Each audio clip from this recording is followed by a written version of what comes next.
Hello everyone and welcome back. हम पढ़ रहे थे profit and gains of business profession. हम ऑलमोस्ट बहुत सारे थ्योरेटिकल टॉपिक को कवर कर लिए हैं। एक important theory plus practical topic बाकी है हमारा डेप्रिसिएशन के ऊपर, जो कि हम नेक्स्ट क्लास में पढ़ेंगे। आज का क्लास में हम फॉर्मेट और कुछ क्वेश्चंस देखेंगे जो कि एग्जाम पॉइंट ऑफ व्यू से बहुत रेलेवेंट है और प्रैक्टिकल एक्सपोजर के लिए बहुत ज्यादा इंपॉर्टेंट भी है। ठीक है, आओ फटाफट से computation of profit and gains business profession. बहुत ही आसान सा क्लास होने वाला है आज का।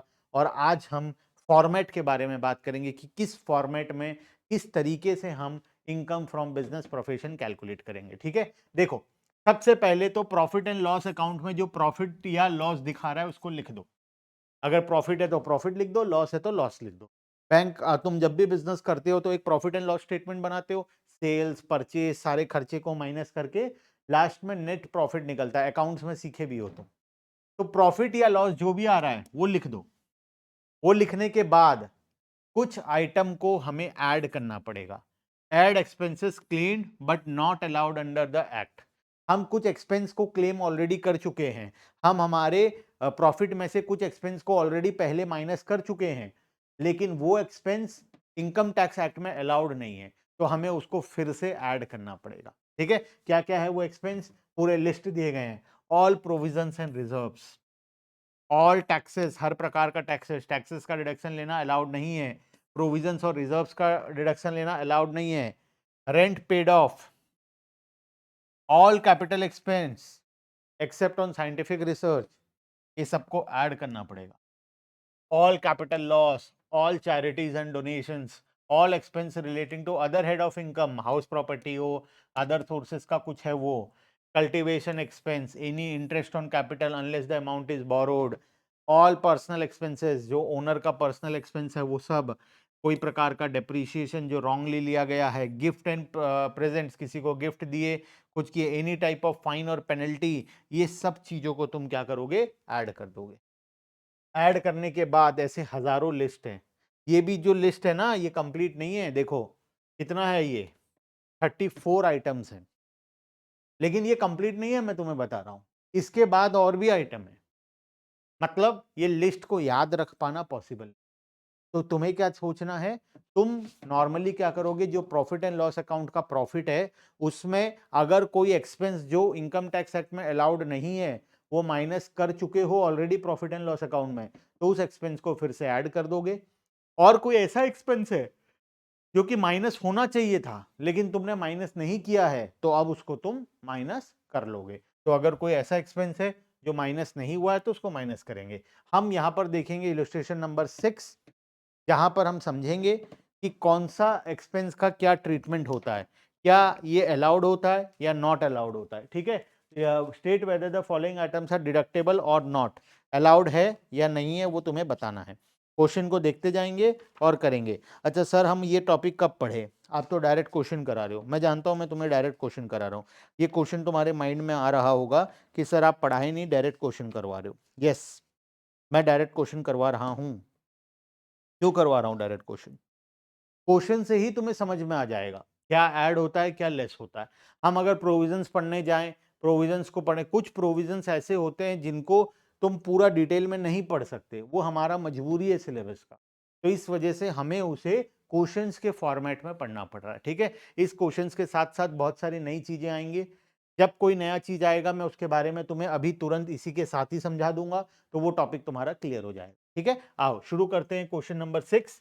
तुम इसको ऐसे मत सोचना कि हम क्वेश्चन कर रहे हैं, तुम सोचो कि हम पढ़ रहे हैं ये, और पढ़ने के हिसाब से इसको समझो इस क्वेश्चन को। ठीक है, सबसे पहला goods and service tax and wealth tax, कोई भी प्रकार का टैक्स ये नॉट अलाउड होता है। ठीक है, नॉट अलाउड, इसको हम प्रॉफिट से माइनस होने नहीं देते हैं। Next, donation to political party not allowed, कोई भी प्रकार का डोनेशन है पॉलिटिकल पार्टी को नॉट अलाउड। सर हम सुने हैं पॉलिटिकल पार्टी का डोनेशन अलाउ होता है, आप कैसे नॉट अलाउड लिख दिए। नॉट अलाउ में इसीलिए लिखा क्योंकि यहां पर नॉट अलाउड। फिर तुम जब इसके बाद सेक्शन 80 पढ़ोगे, कब, यूनिट नंबर 3 में, वहां जाकर एक स्पेसिफिक सेक्शन है डोनेशन टू पॉलिटिकल पार्टी, और वहां पर उसके लिमिट के अंदर वहां पर अलाउ किया जाता है।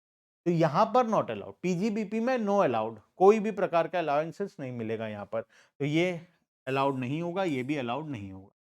Cost of installing a new telephone, नया टेलीफोन लगाए, कैपिटल एक्सपेंडिचर है या रेवेन्यू? सर ये तो कैपिटल है, नया फोन लगाए तो कैपिटल एक्सपेंडिचर है ये तो। हाँ, फोन का बिल भरेंगे तो रेवेन्यू है, लेकिन नया फोन का खर्चा तो कैपिटल है, तो ये भी नॉट अलाउड।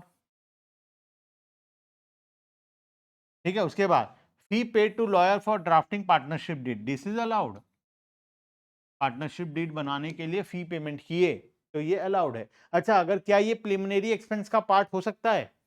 अगर तुम पार्टनरशिप फर्म का ही अकाउंटिंग कर रहे हो तो ये एक प्रिलिमिनरी एक्सपेंस का पार्ट हो सकता है, क्योंकि पार्टनरशिप फर्म का डीड बनाने के लिए दियो पैसा, मतलब फर्म अभी तक कॉन्स्टिट्यूट नहीं हुआ है, फर्म अभी तक बना नहीं है, बनने से पहले का काम जो हो रहा है उसके लिए पेमेंट किए, तो अब ये क्या होगा, ये हमारा अलाउड हो जाएगा। ठीक है, ये प्रिलिमिनरी एक्सपेंस का अगर पार्ट है तो इसको प्रिलिमिनरी एक्सपेंस में 1/5 करके क्लेम करेंगे, और अगर ये प्रिलिमिनरी का पार्ट नहीं है तो हम इसको अलाउ कर देंगे।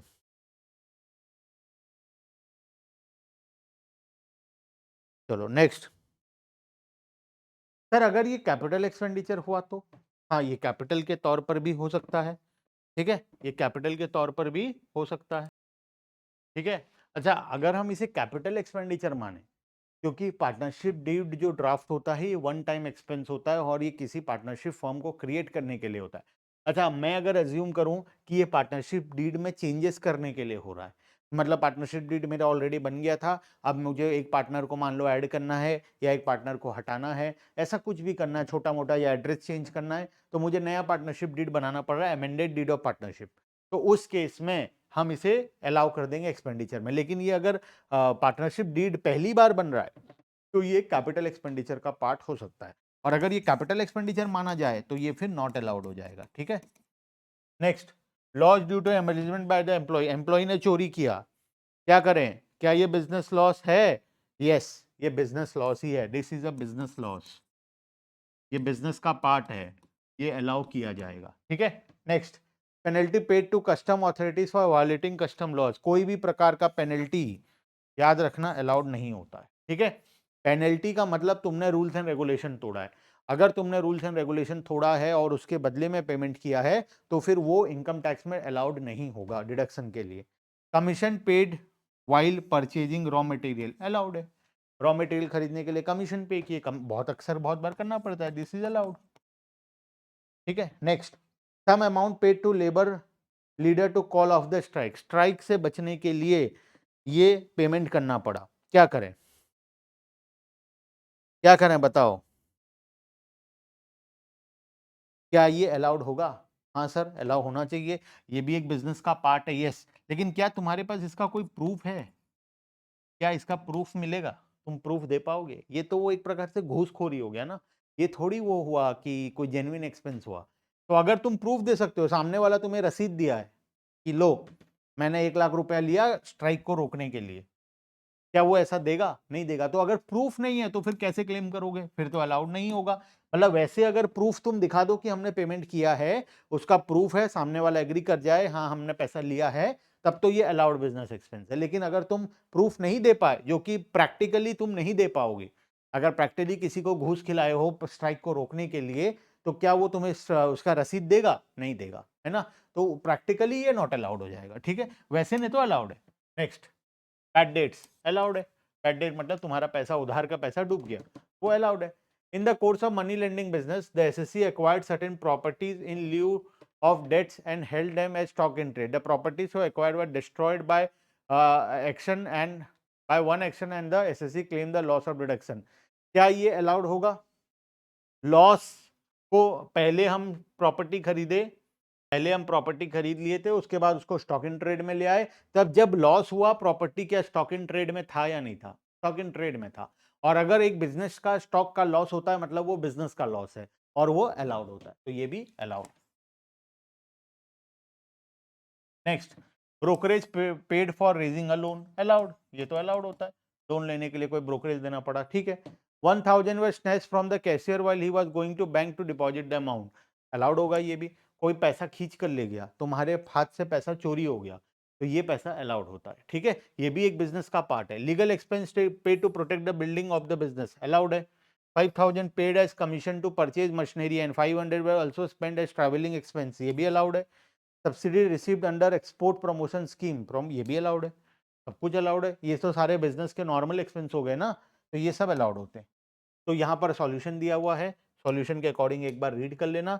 मैं नोट्स को सारे को ऐप में अपलोड कर दूंगा। आते हैं क्वेश्चन नंबर 7 में। इलस्ट्रेशन नंबर 7 क्या बोला? Illustration number 7, profit and loss of mister Raju and company. Raju and company का प्रॉफिट एंड लॉस दिया हुआ है। ग्रॉस प्रॉफिट लिखा हुआ है, सारे एक्सपेंस लिखे हुए हैं, general expense, fire insurance premium, bad debt, salary, advertisement, proprietor salary, in cash. In cash याद रखना, 10,000 से ऊपर कैश में देने से नॉट अलाउड होता है। यहाँ पर कैश में दिया है। इंटरेस्ट ऑन कैपिटल, ये किसका कैपिटल है? Own capital, not allowed. Income tax not allowed. Depreciation, GST not allowed. Advance income tax paid not allowed. ये सारे खर्चे को माइनस करके रखे हो जो कि अलाउड नहीं है, तो ये सबको हमें फिर से ऐड करना पड़ेगा। Bad debt recovered but disallowed earlier, तो इसको ऐड नहीं होगा। Interest from government securities allowed. Rent receipt from employees allowed. Interest from debtors for delay payment allowed. खाली यहाँ पर मतलब रिसीट साइड में भी एक ठो नॉट अलाउड। जिसका तुम पहले डिडक्शन नहीं लिए हो उसका रिकवरी पर अभी क्यों टैक्स लगेगा? अगर पहले खर्चा माइनस होता, अब रिकवर हो रहा है तो लगता। अगर पहले ही खर्चा को डिसअलाउ की हो, जो कि डिसअलाउड अर्लियर है, अगर ये अलाउड अर्लियर होता तब तो फिर कोई दिक्कत नहीं था, लेकिन पहले डिसअलाउ हो चुका है। अगर डिसअलाउ हुआ है इसका मतलब उसका एक्सपेंस को माइनस करने नहीं दिए। अगर एक्सपेंस माइनस करने नहीं दिए तो अभी फिर से इनकम टैक्स क्यों लगेगा? डबल टैक्सेशन हो जाएगा। इसीलिए यहां पर एक चीज में प्रॉब्लम है, यहां पर बहुत सारी चीजों में प्रॉब्लम है। आगे पढ़ते हैं। Donation not allowed. Motor car expense allowed. Municipality taxes for quarter let out to employees allowed. Municipality taxes not allowed. कोई भी प्रकार म्युनिसिपल टैक्सेस के ऊपर ना बहुत सारे कंफ्यूजन हैं, ठीक है। बहुत केसेस में अलाउ होता है, बहुत केसेस में नहीं होता है, तो यहाँ पर डिटेल लिखा नहीं है कौन सा म्युनिसिपल। चलो देखते हैं आगे। General expense include 4,000 paid as compensation to an old employee whose service were terminated in interest of the business and 2,200 by way of help to a poor student. Poor student को help किए 2,200 रुपए, ये तो not allowed होगा, ठीक है। और दूसरा 4,000 रुपए ओल्ड एम्प्लॉय को दिए ताकि वो बिजनेस छोड़ दे, ताकि वो बिजनेस के काम के लिए है, मतलब ये अलाउड है। Depreciation calculated according to rates comes to 2900। GST paid on 1/5/2024। Date of filing of return इतना। टैक्सेस के केस में याद करो, अगर टैक्सेस ईयर के अंदर पे हो रहा है तो ठीक है। डेट ऑफ पेमेंट अगर ड्यू डेट से पहले, रिटर्न फाइलिंग के ड्यू डेट से पहले भी अगर पेमेंट हो जाता है तब भी हम इसको अलाउ कर देते हैं, ठीक है। Last 50% of motor car expense are of proprietor personal use compute business income. जो मोटर कार एक्सपेंस था इसका 50% पर्सनल यूज का था, तो 375 अलाउ होगा, 375 डिसअलाउ हो जाएगा, ठीक है, क्योंकि पर्सनल यूज वाला डिसअलाउ होगा। आओ आगे आते हैं। प्रॉफिट तो दिया 1,39,000 लिख दिए, जो 139 प्रॉफिट निकल कर आया था ये लिख दिए। अब इसमें जो जो डिसअलाउ होगा उसको ऐड करते जाओ। एडवर्टाइजमेंट एक्सपेंस कैश में है तो डिसअलाउ। प्रोप्राइटर का salary disallow. Interest on capital disallow. Income tax, advance tax, donation, motor car देखो 375 डिसअलाउ किया, ठीक है। उसके बाद हेल्प टू पुअर स्टूडेंट, फिर डेप्रिसिएशन, ये सब डिसअलाउ हो गया। अलाउ क्या होगा? जो गवर्नमेंट के अकॉर्डिंग डेप्रिसिएशन कैलकुलेट किया गया है वो अलाउ हो जाएगा। अच्छा, बैड डेट डिसअलाउड अर्लियर, उसको भी हमें माइनस करना पड़ेगा। और interest on government securities taxable under other sources, ये अदर सोर्सेस में टैक्सेबल होता है, ना कि बिजनेस इनकम में। तो बिजनेस इनकम से हटाकर हमें अदर सोर्सेस में ऐड करेंगे, मतलब ओवरऑल ये अलाउ ये रहेगा, लेकिन यहां पर नहीं रहेगा, ये दूसरी जगह पर आ जाएगा, ठीक है। तो इस तरीके से तुम कैलकुलेट करोगे बिजनेस इनकम। मैं कुछ और क्वेश्चंस दिया हूं तुम्हें, ये देखो क्वेश्चन नंबर 8 सेम। आओ एक बार चेक कर लेते हैं। Salary to employee allowed. Advertisement expense cash not allowed. Drawing by the proprietor not allowed. GST not allowed, ठीक है। ये देखेंगे कब क्या हुआ है rule. Interest on proprietor's capital not allowed. Repairs allowed. Legal expense allowed. Depreciation not allowed. कौन सा अलाउ होगा? As per act. As per act अगर दिया है तो अलाउ होगा, नहीं दिया तो मान लेंगे कि ये एज पर एक्ट है और इसे अलाउ कर देंगे। डेप्रिसिएशन अलाउड होता है, लेकिन हम जो डेप्रिसिएशन क्लेम किए वो अलाउ नहीं होता। इनकम टैक्स में अलग से रूल है डेप्रिसिएशन का, जो कि हम नेक्स्ट क्लास में पढ़ेंगे।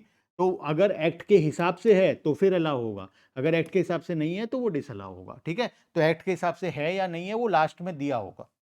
Bonus allow, car purchase capital expenditure, this is capital, not allowed. Expense on car during the year allowed, provision for bad debt provisions not allowed.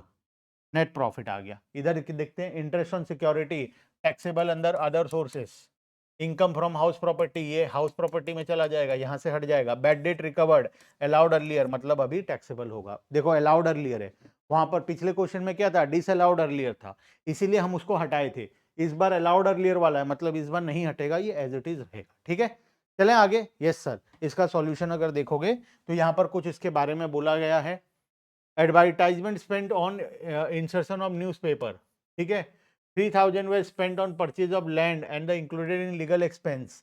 तो जमीन खरीदने का पैसा ये कैपिटल होता है, तो लीगल एक्सपेंस से 3000 डिसअलाउ कर देना। Half of the repair expense were on let out building, तो रिपेयर वाला लेट आउट में है तो लेट आउट हाउस प्रॉपर्टी में जाएगा, यहाँ क्यों आएगा, तो रिपेयर एक्सपेंस का भी हाफ डिसअलाउड। ठीक है, डेप्रिसिएशन अलाउएबल कितना है 14,400, हम क्लेम कितना किए थे 15,000, तो 15,000 को पहले ऐड करेंगे, 14,400 को माइनस करेंगे, मतलब नेट में 600 रुपए का डिफरेंस आएगा।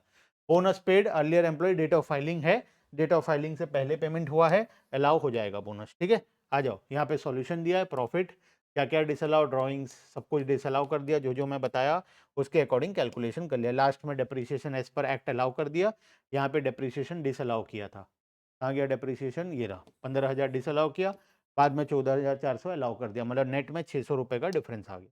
ठीक है, क्वेश्चन नंबर 9 तुम्हें होमवर्क है, तुम्हें खुद से करना है। ठीक है, इसका भी सॉल्यूशन मैं देकर रखा हूँ, उसको ले लेना। देखो यहाँ पर सॉल्यूशन दिया हुआ है उसका भी, और उसके अकॉर्डिंग इसको सॉल्व कर लेना। ठीक है, मेरे हिसाब से बेसिक एंड ओवरऑल नॉलेज हो गया है एग्जाम पॉइंट ऑफ व्यू में क्वेश्चन अपीयर करने का। ठीक है, चलो क्लियर है बात। हाँ, bye everyone and thank you. हम नेक्स्ट क्लास में डेप्रिसिएशन पढ़ेंगे और उसके बाद हम इस चैप्टर को पूरा कंप्लीट। ठीक है, बाय बाय।